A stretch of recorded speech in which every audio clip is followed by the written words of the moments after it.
Ranganathan. Miss, How are you? I'm fine.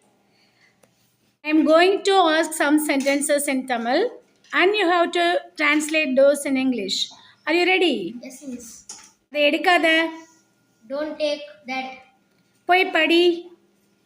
Go and study. வேறு ஏதாவது? Anything else? வேற ஒன்றும் இல்லை. Nothing else. கவனமா இரு. Be careful. சாக்லேட் சாப்பிட்டா பல்லு போயிடும். Eating chocolate can damage your teeth. ஃபோனில் வீடியோஸ் பார்க்காத. Don't watch videos on phone. என் கையை பிடிச்சிக்கோ. Hold my hand. மூக்கை தொடச்சிக்கோ. Wipe your nose.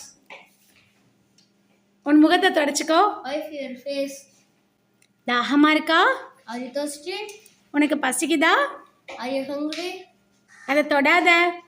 Don't touch that. Very good. Clap பண்ணுங்கம்மா. ஹேமா அந்த கிளாப் பண்ணுங்க.